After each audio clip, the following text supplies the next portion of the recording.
జీవితంలో అన్నిటికంటే పెద్ద శిక్ష ఏంటో తెలుసా?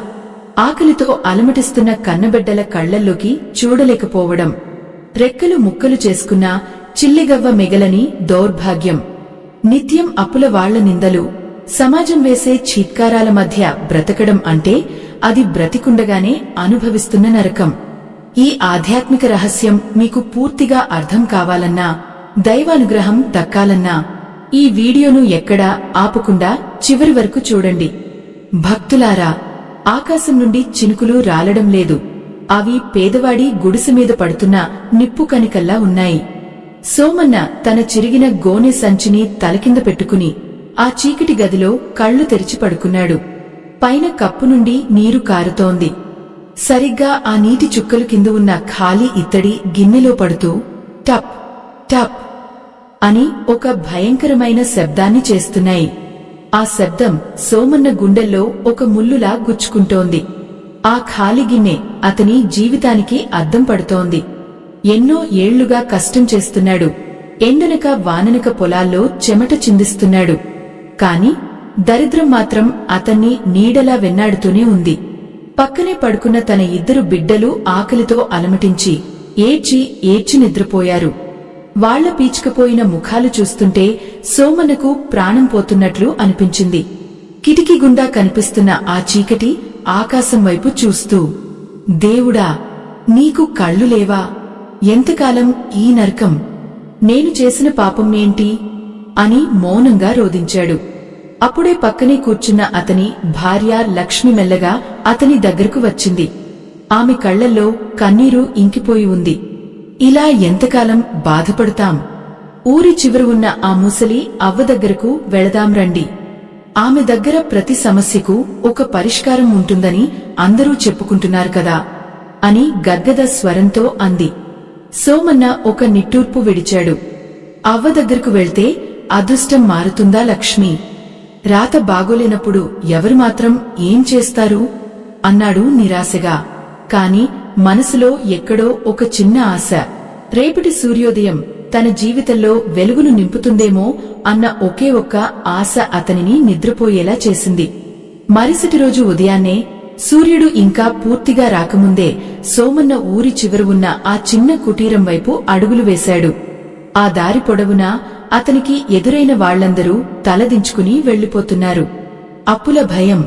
ఎక్కడ అప్పు ఇచ్చినవాడు ఎదురుపడి బూతులు తిడతాడో అన్న ఆందోళన అతని ప్రతి అడుగును భారంగా మార్చేసింది. చివరకు అవ్వ కుటీరం చేరుకున్నాడు. అక్కడ తెల్లని వస్త్రాలు ధరించి కళ్లలో ఒక వింతైన ప్రశాంతతను నింపుకున్న ఒక ముసలి అవ్వ దీపం వెలిగిస్తోంది. సోమన్నను చూడగానే ఆమె ముఖంలో ఒక చిరునవ్వు మెరిసింది. ఆమె దగ్గరకు వెళ్లి సాష్టాంగ నమస్కారం చేసిన సోమన్న, అవ్వా, నా ఆకలి తీరే మార్గం లేదా? నా పిల్లల కష్టాలు చూసి భరించలేకపోతున్నాను. ఈ పేదరికం నుండి బయటపడలేనా అని వెక్కి వెక్కి ఏడ్చాడు.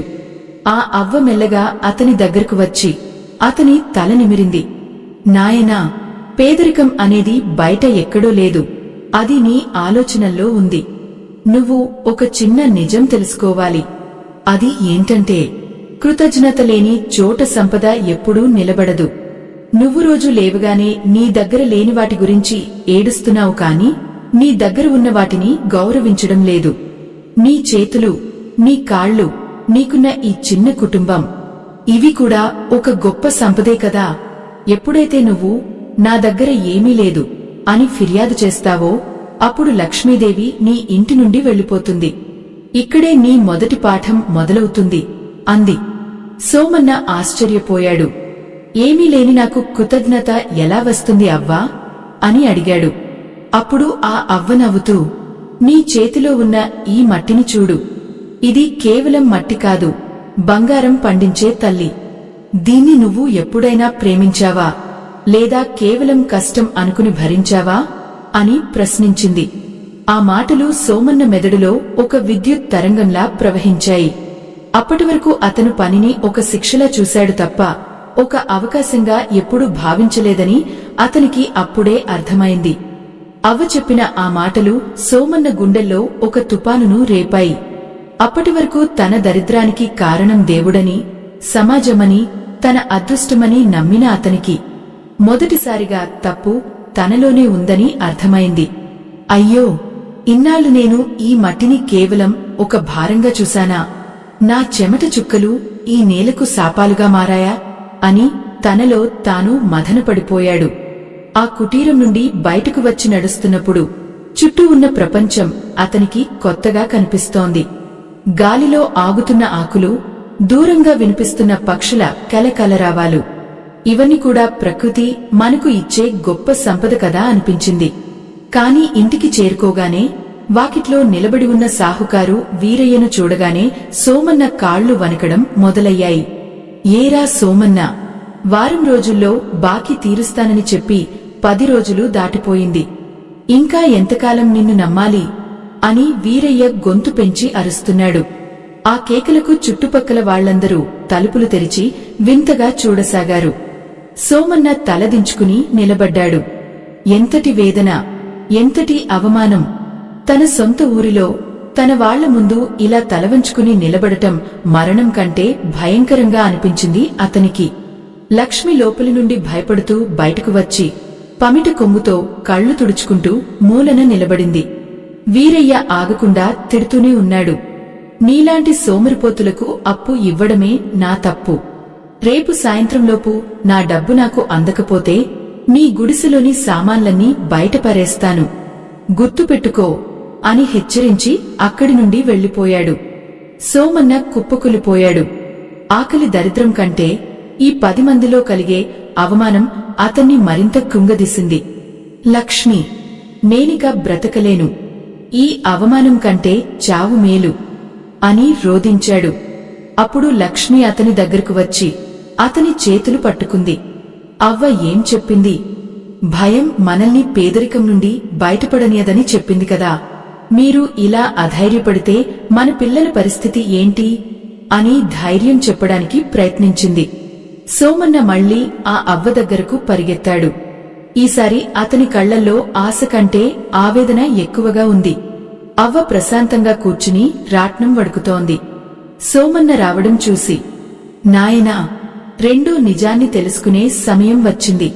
ఈ లోకం నిన్ను ఏమనుకుంటుందో అన్న భయం నీలో ఉన్నంతకాలం నువ్వు ఏ గొప్ప పనిని చేయలేవు.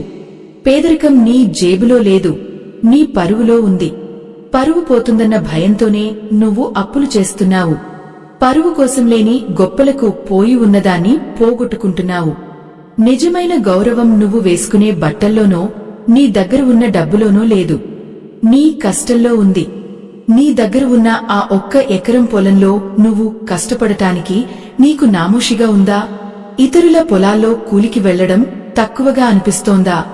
అహంకారాన్ని వదిలే. ఏ పనైనా సరే అది నీకు 4 మెతుకులు పెడుతుందంటే అది దైవకార్యమే అవుతుంది అంది. సోమన్న ఆలోచనలో పడ్డాడు. నిజమే, ఇన్నాళ్లు తను పక్కా రైతని, ఇతరుల దగ్గర కూలి పనిచేయడం తన పరువుకు తక్కువని తను భావించాడు. ఆ అహంకారమే తనను పని లేకుండా ఖాళీగా ఉంచింది. తన పొలంలో సరైన నీరు లేదని సాకులు వెతుకుతూ కాలక్షేపం చేశాడు. అయ్యో, నా అజ్ఞానం ఎంతటిది! పనిని పనిగా చూడకుండా గొప్పలకు పోయి కాలాన్ని వృధా చేశాను కదా అని బాధపడ్డాడు. అవ్వ మళ్లీ ఇలా చెప్పింది. నాయనా, 3వ సత్యం ఏంటో తెలుసా? కాలం అనేది పేదవాడికి, ధనికుడికి సమానంగా దొరికే ఏకైక సంపద. ధనికుడు దాన్ని పెట్టుబడిగా పెడతాడు, పేదవాడు దాన్ని సాకులు చెప్పి ఖర్చు చేస్తాడు. నువ్వు ఈ రోజు నుండి సాకులు చెప్పడం ఆపి నీ కాలాన్ని శ్రమగా మార్చు. అప్పుడు చూడు, లక్ష్మీదేవి నీ వెంటే వస్తుంది అని దీవించింది. ఆ మాటలతో సోమన్నలో ఒక కొత్త శక్తి పుట్టుకొచ్చింది. తనలో ఉన్న భయాన్ని, అహంకారాన్ని ఆ మట్టిలోనే కలిపేయాలని నిశ్చయించుకున్నాడు. కాని సమస్య అప్పుడే తీరిపోలేదు. వీరయ్య ఇచ్చిన గడువు ముగుస్తోంది. చేతిలో 1 పైసా కూడా లేదు. ఆ రాత్రి సోమన్నకు నిద్ర పట్టలేదు. తన జీవితంలో వస్తున్న ఈ మార్పు అతన్ని విజయం వైపు తీసుకెళ్తుందా, లేక ఆ అప్పుల ఊబిలో మరింతగా కూరుకుపోయేలా చేస్తుందా? తెల్లవారుజామున కోడి కుయకముందే సోమన్న నిద్రలేచాడు. ఒళ్లంతా నొప్పులు, రాత్రంతా నిద్రలేని కళ్ళు, కాని మనసులో ఒకటే నిశ్చయం, ఇన్నాళ్లు ఈ దేహాన్ని కష్టం తెలియకుండా దాచుకున్నాను, ఫలితంగా నా కుటుంబం ఆకలితో అలమటించింది. ఇప్పుడు ఈ శరీరం ఎంత కష్టపడినా సరే నా పిల్లల కడుపు నింపాలి అనుకున్నాడు. బయట ఇంకా మంచు కురుస్తూనే ఉంది. వీరయ్య ఇచ్చిన గడువు సాయంత్రానికి ముగిసిపోతుంది. తన దగ్గర ఉన్న ఆ 1 ఎకరం పొలాన్ని సిద్ధం చేయడానికి కనీసం విత్తనాలు కొనడానికి కూడా డబ్బులు లేవు. ఏం చేయాలో పాలుపోక పరుగు పరుగున ఊరి మార్కెట్కు వెళ్లాడు. అక్కడ బరువులు మోసే కూలీల కోసం ఒక లారీ వచ్చి ఆగింది. సోమన్న ఎప్పుడూ ఇలాంటి పనులు చేయలేదు. అక్కడ నిలబడి ఉన్న మిగతా కూలీలు అతన్ని చూసి వెక్కిరింతగా నవ్వారు. ఏరా సోమన్న, సాహుకారిలాగా తిరిగేవాడివి, ఇప్పుడు మూటలు మోస్తావా? నీ వల్ల అవుతుందా అని ఒకడు ఎగతాళి చేశాడు. ఆ మాటలు విన్నప్పుడు సోమన్న గుండె చెరువైంది. ఎంతటి వేదన! ఇన్నాళ్లు గౌరవంగా బ్రతికాను అనుకున్నాను, కాని చేతిలో డబ్బు లేకపోతే ఈ లోకం నన్ను మనిషిగా కూడా గుర్తించడం లేదు కదా అనిపించింది. కాని అవ్వ చెప్పిన మాట గుర్తుకొచ్చింది, అహంకారాన్ని వదిలే. సోమన్న పళ్లు బెగబట్టి ఆ భారీ బస్తాను తన వీపు మీద వేసుకున్నాడు. ఆ బరువుకు అతని కాళ్లు వణికాయి. వెన్నెముక విరిగిపోతున్నట్లు అనిపించింది. అయ్యో, ఒక్కొక్క అడుగు వేస్తుంటే ప్రాణం పోతున్నట్లు ఉంది. కాని ఆ ప్రతి అడుగులోనూ తన ఆకలితో ఉన్న బిడ్డల ముఖాలు మెదిలాయి. ఎండ ముదిరిపోతోంది. మధ్యాహ్నం అయ్యేసరికి సోమన్న చొక్కా చెమటతో తడిసి ముద్దయింది. ఆకలితో కడుపు నకనకలాడుతోంది. కళ్ళు బైర్లు కమ్ముతున్నాయి. ఒక్క క్షణం ఆ బస్తాను కింద పడేసి ఏడ్చేయాలి అనిపించింది. అప్పుడే పక్కనే ఉన్న ఒక వ్యక్తి తన దగ్గర ఉన్న చిన్న నీళ్ల సీసాను సోమన్నకు అందించాడు. ఆ నీళ్లు తాగుతుంటే సోమన్న కళ్ల వెంట నీళ్లు కారాయి. ఆ సమయంలో అతనికి ఒక మహాసత్యం అర్థమైంది. సంపద అనేది కేవలం డబ్బు మాత్రమే కాదు. ఆకలి వేసినప్పుడు దొరికే ఒక ముద్ద అన్నం, దాహం వేసినప్పుడు దొరికే గుక్కెడు నీళ్లు కూడా పరమాత్మ ప్రసాదించిన అపురూపమైన సంపదలే. సనాతన ధర్మాన్ని కాపాడే ఈ మహాయజ్ఞంలో మీ వంతు సాయాన్ని వీడియో చివర్లో ఉన్న స్కానర్ ద్వారా అందించి భగవంతుని ఆశీస్సులు పొందండి. అప్పుడు సోమన్న మనసులో ఒక వింతైన ప్రశాంతత చోటు చేసుకుంది. సాయంత్రం అయ్యేసరికి సోమన్న చేతిలో కొన్ని రూపాయలు పడ్డాయి. ఆ డబ్బును చూస్తుంటే అతనికి అవి కేవలం కాగితాల్లా అనిపించలేదు, తన చెమట చుక్కల ప్రతిరూపాల్లా కనిపించాయి. ఆ డబ్బుతో విత్తనాలు కొనవచ్చా, లేక వీరయ్య అప్పులో కొంత తీర్చవచ్చా అని ఆలోచిస్తూ ఇంటికి బయలుదేరాడు. దారిలో మళ్లీ ఆ అవ్వ కుటీరం దగ్గర ఆగాడు. అవ్వ అప్పటికే దీపం వెలిగించి కూర్చుని ఉంది. సోమన్న తన చేతిలో ఉన్న ఆ కొద్దిపాటి డబ్బును చూపిస్తూ, అవ్వా, ఈరోజు నేను నా అహంకారాన్ని గెలిచాను. కాని ఈ డబ్బు నా ఆకలిని తీర్చగలదు కాని నా అప్పును తీర్చలేదు కదా అని అడిగాడు. అవ్వ మెల్లగా కళ్ళు తెరిచి, నాయనా, 4వ నిజాన్ని తెలుసుకో. మనం చేసే కష్టం ఎప్పుడూ వృధా పోదు. నువ్వు ఈరోజు చేసిన ఈ కొద్దిపాటి కష్టం నీలో ఉన్న భయాన్ని చంపేసింది. దరిద్రం అనేది ఒక వ్యాధి అయితే కష్టం అనేది దానికి మందు. నువ్వు సంపాదించిన ఈ కొద్దిపాటి ధనాన్ని ఎలా వినియోగిస్తావు అనే దానిమీద నీ భవిష్యత్తు ఆధారపడి ఉంటుంది. పేదవాడు తన సంపాదనను కేవలం ఖర్చు చేయడానికి చూస్తాడు. బుద్ధిమంతుడు దాన్ని మళ్లీ పెట్టుబడిగా మారుస్తాడు. నీ దగ్గర ఉన్న ఈ డబ్బుతో నువ్వు విత్తనాలు కొంటే అది రేపు పంటగా మారుతుంది.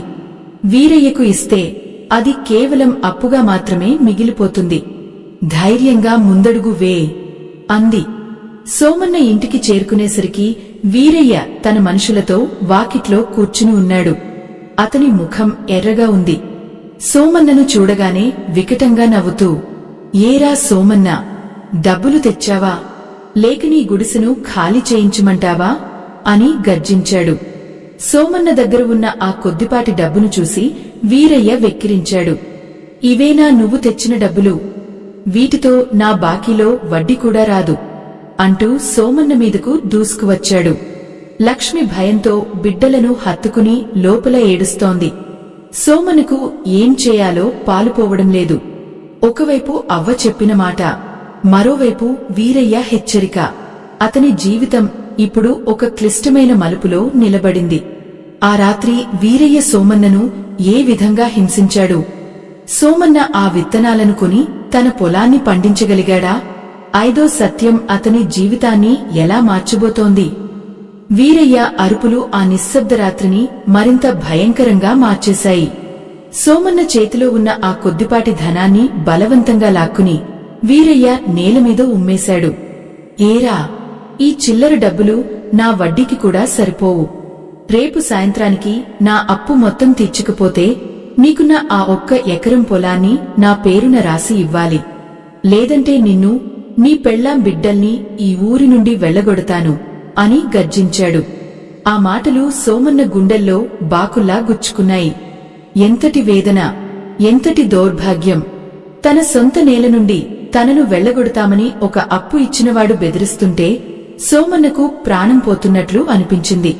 లక్ష్మి లోపలి నుండి పరుగున వచ్చి వీరయ్య కాళ్లమీద పడి, అయ్యా, మమ్మల్ని కనికరించండి.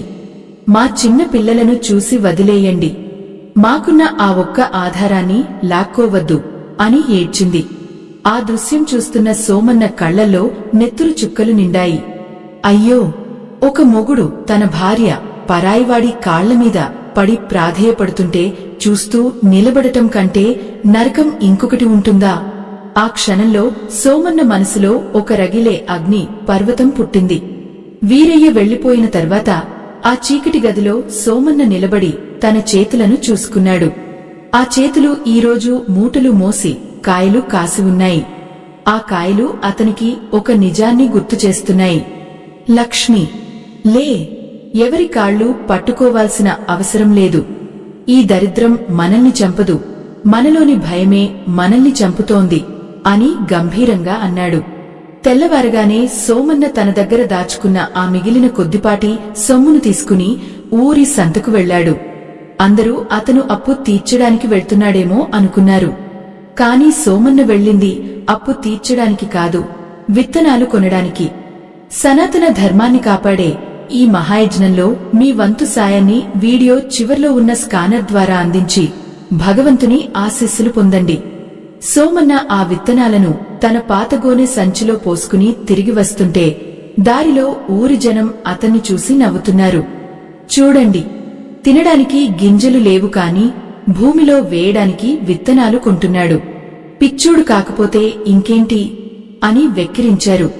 ఆ నిందలు, ఆ అవమానాలు సోమన్నకు ఏమీ వినిపించడం లేదు. అతని కళ్ల ముందు కేవలం తన పొలం, ఆ పొలంలో మొలకెత్తబోయే ఆకుపచ్చని ఆశ మాత్రమే కనిపిస్తోంది. ఇంటికి రాగానే తన పొలానికి వెళ్లాడు. అతని దగ్గర ఎడ్లు లేవు, నాగలి లేదు. కేవలం ఒక పాత పార మాత్రమే ఉంది. మండుతున్న ఎండలో సోమన్న ఒంటరిగా ఆ నేలను తవ్వడం మొదలుపెట్టాడు. ఒక్కొక్క దెబ్బ వేస్తుంటే అతని దేహంలోని శక్తి అంతా హరించుకుపోతోంది. ఆకలితో కడుపు మలమలలాడుతోంది. గొంతు ఎండిపోయి మాట రావడం లేదు. కాని అతను ఆగలేదు. 5వ సత్యం ఇక్కడే ఉంది. విజయం అనేది కేవలం కష్టంలో లేదు, ఆ కష్టాన్ని ఎంత ఓపికతో, ఎంత ఏకాగ్రతతో చేస్తున్నాము అనే దాని మీద ఉంది. సోమన్న ఒక్కొక్క విత్తనాన్ని ఆ మట్టిలో వేస్తున్నప్పుడు, తల్లి, నా ఆకలిని తీర్చు, నా బిడ్డల కన్నీళ్లను తుడిచే మార్గం చూపించు అని వేడుకున్నాడు. రాత్రి అయ్యేసరికి సోమన్న పొలం మొత్తం సిద్ధమైంది. కాని ఆ రాత్రి వర్షం పడలేదు. ఆకాశం నిర్మలంగా ఉంది. సోమన్న మనసులో మళ్లీ అనుమానం మొదలైంది. ఒకవేళ వర్షం పడకపోతే, ఈ విత్తనాలు మట్టిలో కలిసిపోతే తన జీవితం ఇక ఎప్పటికీ మారదా? అప్పుడే ఆ ముసలి అవ్వ అక్కడికి వచ్చింది. ఆమె చేతిలో ఒక చిన్న మట్టి కుండ ఉంది. నాయనా, నువ్వు నీ వంతు కృషి చేశావు. కాని ఫలితం కోసం నువ్వు పడే ఆరాటం నీకు దుంహకాన్ని మిగులుస్తుంది. 5వ సత్యం తెలుసుకో. పని చేయడం నీ బాధ్యత, కాని ఫలితాన్ని ఇచ్చేది ఆ పరమాత్మ. నువ్వు విత్తనం వేశావు కదా, ఇక నిశ్చింతగా ఉండు. నీ నమ్మకమే ఆ మేఘాలను కరిగిస్తుంది. కాని గుర్తుంచుకో, అప్పులవాడు రేపు మళ్లీ వస్తాడు. అప్పుడు నువ్వు ఇచ్చే సమాధానం నీ భవిష్యత్తును మారుస్తుంది అంది. సోమన్నకు ఆ రాత్రి నిద్ర పట్టలేదు. తన పొలంలో వేసిన విత్తనాల కంటే తన మనసులో అవ్వనాటిన ఆ సత్యాల ప్రభావం ఎక్కువగా ఉంది. మరుసటి రోజు ఉదయం వీరయ్య తన మనుషులతో గుర్రం మీద వచ్చాడు. అతని చేతిలో పొలం దస్తావేజులు ఉన్నాయి. సోమన్న మాత్రం తన పొలం గట్టు మీద ప్రశాంతంగా కూర్చుని ఉన్నాడు. ఆ సాయంత్రం జరగబోయే ఆ భయంకరమైన పరిణామం ఏంటి? సోమన్న తన పొలాన్ని కాపాడుకోగలిగాడా? ఆ 5 నిజాలు అతన్ని కోటీశ్వరుడిని చేశాయా? వీరయ్య తన గుర్రం దిగి సోమన్న ముందుకు వచ్చి ఆ కాగితాలను గాలిలో ఊపాడు. ఏరా సోమన్న, సమయం మించిపోతోంది. నా అప్పు తీరుస్తావా, లేక ఈ పొలం దస్తావేజుల మీద వేలిముద్ర వేస్తావా అని పళ్ళు పటపటలాడిస్తూ అడిగాడు. సోమన్న మెల్లగా లేచి నిలబడ్డాడు. అతని కళ్లల్లో మునుపటి భయం లేదు. బదులుగా ఒక వింతైన నిశ్చలత్వం ఉంది. అయ్యా, ఈ పొలం నా ప్రాణం. ఇది మా తాతల నుండి వచ్చిన ఆస్తి. దీన్ని నేను మీకు ఇవ్వలేను. కాస్త సమయం ఇవ్వండి. నేను పండించిన పంటతో మీ బాకీ మొత్తం తీర్చేస్తాను అని చాలా శాంతంగా చెప్పాడు. వీరయ్య వికటంగా నవ్వాడు. పంట? ఈ ఎండిపోయిన భూమిలో నువ్వు పంట పండిస్తావా? ఆకాశంలో ఒక్క చుక్క మేఘం లేదు. నేల నెర్రలు చాచి ఉంది. నువ్వు పగటి కలలు కంటున్నావు సోమన్న. ఇప్పుడే ఈ దస్తావేజుల మీద సంతకం చేయాల్సిందే అంటూ సోమన్నను గట్టిగా నెట్టేశాడు. సోమన్న ఆ దెబ్బకు తూలి కింద పడిపోయాడు. అతని మోచే కింద ఉన్న పదునైన రాయికి తగిలి రక్తం చిమ్మింది. అయ్యో, ఎంతటి క్రూరత్వం! కష్టపడే మనిషిని ఇలా అవమానిస్తుంటే ఆ భూమాత కూడా రోదిస్తున్నట్లు అనిపించింది. లక్ష్మి లోపలి నుండి పరుగున వచ్చి సోమన్నను పట్టుకుని వెక్కి వెక్కి ఏడ్చింది. అయ్యా, మమ్మల్ని ఇలా వీధిన పడేయకండి. మేము ఎక్కడికి వెళ్ళాలి అని వేడుకుంది. వీరయ్య తన మనుషులకు సైగ చేశాడు. వాళ్లు సోమన్న గుడిసెలోకి వెళ్లి అక్కడ ఉన్న పాత సామాన్లను ఒక్కొక్కటిగా బయట పారేయడం మొదలుపెట్టారు. ఆ చిరిగిన చాపలు, పగలిన కుండలు, పిల్లల పాత బట్టలు అన్నీ ఆ దుమ్ములో పడిపోయాయి. సోమన్న బిడ్డలు భయంతో వణికిపోతూ ఒకరినొకరు హత్తుకుని ఏడుస్తున్నారు. ఆ చిన్నపిల్లల ఏడుపు ఆ చుట్టుపక్కల ఉన్న అందరి గుండెలను పిండేస్తోంది. కాని ఎవరూ ముందుకు వచ్చి వీరయ్యను అడ్డుకునే ధైర్యం చేయడం లేదు. సమాజం ఎంత వింతైనది కదా! ఎవరైనా ఎదుగుతుంటే చూసి ఓర్వలేరు. కాని ఎవడైనా నాశనమైపోతుంటే మాత్రం తమాషా చూస్తారు. అప్పుడు సోమన్న ఆకాశం వైపు చూశాడు. అతని కళ్లల్లో కన్నీరు లేదు, కాని ఒక రకమైన తపన ఉంది. దేవుడా, అవ్వ చెప్పిన ఆ నిజాలను నేను నమ్మాను. అహంకారాన్ని వదిలాను. కాలాన్ని వృధా చేయలేదు. కష్టపడి విత్తనం వేశాను. ఇక ఫలితాన్ని ఇవ్వాల్సింది నువ్వే కదా అని మనసులోనే గట్టిగా అరిచాడు. అప్పుడే ఒక అద్భుతం జరిగింది. ఎక్కడి నుండి వచ్చాయో తెలియదు కాని నల్లటి మేఘాలు ఒక్కసారిగా ఆకాశాన్ని కమ్మేశాయి. ఎండతో మండుతున్న ఆ ప్రాంతం ఒక్క నిమిషంలో చల్లబడిపోయింది. గాలి వేగంగా వీయడం మొదలైంది. వీరయ్య ఆశ్చర్యంగా ఆకాశం వైపు చూశాడు. ఇదేంటి? ఈ ఎండలో వాన వచ్చే సూచనలే లేవే అని గొణిగాడు. కాని ప్రకృతి తన జవాబును సిద్ధం చేసుకుంది. ఒక్కసారిగా ఉరుములు మెరిశాయి. పెద్ద పెద్ద వాన చినుకులు ఆ మట్టి మీద పడటం మొదలైంది. ఆ చినుకులు తాకగానే ఆ ఎండిపోయిన నేల నుండి ఒక అద్భుతమైన సువాసన వచ్చింది. సోమన్న ఆ వర్షంలో తడుస్తూ గట్టిగా నవ్వాడు. అది ఆనందంతో కూడిన నవ్వు. ఆ వాన చినుకులు అతని గాయాల మీద పడి ఉపశమనాన్ని ఇస్తున్నాయి. వీరయ్య మనుషులు ఆ వర్షానికి తట్టుకోలేక లోపలికి పరుగెత్తారు. కాని సోమన్న మాత్రం తన పొలం మధ్యలో నిలబడి ఆకాశం వైపు చేతులు చాచి ఆ పరమాత్మను స్మరించుకున్నాడు. వీరయ్య గారు, చూశారా, ఆ భగవంతుడు కూడా నా వైపు ఉన్నాడు. ఈ వర్షం నా పొలాన్ని మాత్రమే కాదు, నా భవిష్యత్తును కూడా తడుపుతోంది. ఇప్పుడు చెప్పండి, నేను మీ బాకీ తీర్చలేనా అని ధీమాగా అడిగాడు. వీరయ్య ముఖం నల్లబడింది. వర్షం పడితే సోమన్న పొలం పండుతుందని, అప్పుడు తన అప్పు తీరిపోతుందని, ఆ పొలం తన హస్తగతం కాదని అతనికి అర్థమైపోయింది. కాని అతను అంత తేలికగా వదిలిపెట్టే రకం కాదు. వర్షం పడితే పంట వచ్చేస్తుందా? విత్తనాలు మొలకెత్తాలి, అవి ఎదగాలి. అప్పటి వరకు నేను నీకు సమయం ఇవ్వను. రేపు ఉదయం నా కళ్ల ముందు బాకీ ఉండాలి, లేదంటే ఈ వర్షంలోనే మిమ్మల్ని ఊరి నుండి తరిమేస్తాను అని మళ్లీ అరిచాడు. సోమన్నలో ఇప్పుడు ఒక కొత్త ఆలోచన మొదలైంది. 5వ సత్యం ఇక్కడే అతనికి ఆయుధంగా మారింది. అదేంటంటే, సంపద అనేది కేవలం సంపాదించడంలో లేదు, దాన్ని సంరక్షించుకోవడంలో ఉంది. తన దగ్గర ఇప్పుడు ఉన్న ఏకైక సంపద ఆ వాన నీరు, ఆ విత్తనాలు. వాటిని ఎలా కాపాడుకోవాలి?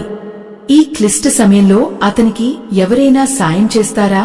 అవ్వ చెప్పిన ఆఖరి రహస్యం సోమన్న జీవితాన్ని ఎలా సమూలంగా మార్చేసింది. అప్పుల ఊబిలో ఉన్న సోమన్న ఒక గొప్ప విజేతగా ఎలా నిలిచాడు? వీరయ్య పన్నాగం కలించిందా, లేక సోమన్న గెలిచాడా?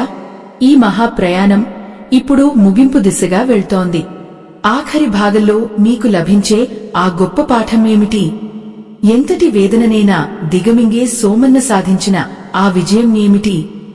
ఆ వానదేవుడు కురిపిస్తున్నది కేవలం నీరు కాదు, ఒక నిరుపేద రైతు ఆశల మీద కురుస్తున్న అమృతం.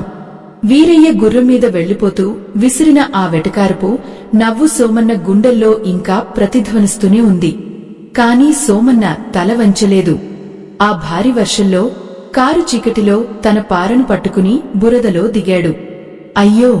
ఆ వణుకుతున్న చేతులతో, రక్తం కారుతున్న గాయంతో అతను ఒక్కొక్క మట్టి గడ్డను పేర్చుకుంటూ తన పొలం చుట్టూ గట్లు కట్టడం మొదలుపెట్టాడు. ఆ వాన నీరు ఒక్క చుక్క కూడా బయటకు పోకూడదు.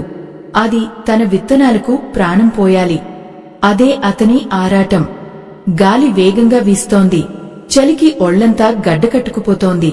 కాని సోమన్నలో రగులుతున్న ఆశ మాత్రం ఆ వర్షానికి తడవలేదు. ఎంతటి వేదన, ఎంతటి నిశ్చయము!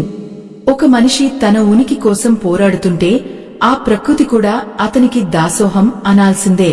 రాత్రంతా సోమన్న ఆ బురదలోనే గడిపాడు. తెల్లవారుజామున వాన వెలిసింది. సూర్యుడి తొలి కిరణాలు ఆ తడిసిన పొలం మీద పడినప్పుడు ఆ నేల అంతా మెరిసిపోతోంది. అప్పుడే ఒక వింత జరిగింది. ఇన్నాళ్లు సోమన్నను చూసి నవ్వుకున్న ఊరి జనం అతని పట్టుదలను చూసి ఒక్కొక్కరుగా పొలం దగ్గరకు రావడం మొదలుపెట్టారు. సోమన్న పడుతున్న కష్టం చూసి వాళ్లలో కూడా చలనం కలిగింది. సోమన్నా, నీ కష్టం చూస్తుంటే మాకు సిగ్గుగా ఉందిరా, నీకు సాయంగా మేము ఉంటాం అంటూ ఊరి వాళ్లందరూ కలిసి ఆ పొలంలో పనిచేయడం మొదలుపెట్టారు. అప్పుడు సోమన్నకు అర్థమైంది. 5వ సత్యం ఇదే.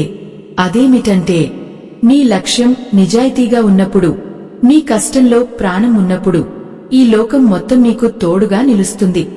సంపద అనేది కేవలం ఒక్కడి దగ్గర ఉండేది కాదు, అది 10 మంది నమ్మకాన్ని గెలవడంలో ఉంటుంది. కొన్ని వారాలు గడిచాయి. సోమన్న పొలం ఊరంతటికీ ఒక అద్భుతంలా మారింది. ఎక్కడా లేని విధంగా పచ్చని పంట అతని పొలంలోనే కళకళలాడుతోంది. అది చూసి వీరయ్య కళ్లు కుట్టాయి. బాకీ తీర్చాల్సిన రోజు రానే వచ్చింది. వీరయ్య మళ్లీ దర్జాగా వచ్చాడు. కాని ఈసారి అతని వెనుక ఊరి జనం అందరూ ఉన్నారు. సోమన్న తన భార్య లక్ష్మితో కలిసి పండిన పంటలో కొంత భాగాన్ని పక్కన పెట్టి దాన్ని అమ్మి వచ్చిన డబ్బును వీరయ్య ముందు ఉంచాడు. అయ్యా, ఇదిగో మీ అప్పు, పైసలతో సహా లెక్క చూసుకోండి. ఇక మీదట మా పొలం వైపు కన్నెత్తి చూడకండి అని గంభీరంగా అన్నాడు. వీరయ్య ముఖం వాచిపోయింది. ఆ డబ్బును తీసుకుని మారు మాట్లాడకుండా అక్కడి నుండి వెళ్లిపోయాడు. సనాతన ధర్మాన్ని కాపాడే ఈ మహాయజ్ఞంలో మీ వంతు సాయాన్ని వీడియో చివర్లో ఉన్న స్కానర్ ద్వారా అందించి భగవంతుని ఆశీస్సులు పొందండి. సోమన్న జీవితం ఇప్పుడు పూర్తిగా మారిపోయింది.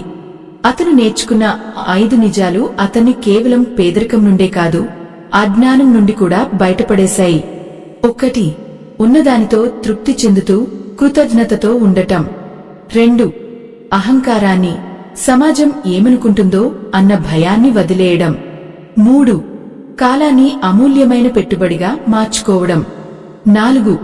ఫలితం ఏదైనా సరే కష్టాన్ని దైవంగా భావించి శ్రమించడం. 5.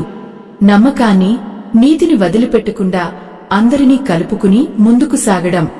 ఈ 5 సూత్రాలు ఎవరైతే పాటిస్తారో వాళ్ల ఇంట్లో లక్ష్మీదేవి పర్మనెంట్ గా కొలువై ఉంటుంది. సోమన్న ఇప్పుడు ఒక సాధారణ రైతు కాదు, ఆ ఊరికే ఒక మార్గదర్శి. జీవితం అంటే కేవలం శ్వాస తీసుకోవడం కాదు భక్తులారా.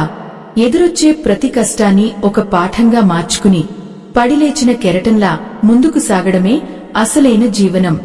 పేదరికం అనేది ఒక శాపం కాదు, అది మనలోని శక్తిని పరీక్షించే ఒక అగ్ని పరీక్ష మాత్రమే. ఆ పరీక్షలో నెగ్గిన సోమన్నలాగా మీరు కూడా మీ జీవితాల్లోని చీకట్లను తొలగించుకుని వెలుగు దిశగా పయనిస్తారని ఆశిస్తున్నాను. ధర్మమే మనల్ని కాపాడుతుంది, కష్టమే మనకు గమ్యాన్ని చూపిస్తుంది. ఈ ఆధ్యాత్మిక ప్రయాణం ఇక్కడితో ముగిసిపోయింది. స్వస్తి.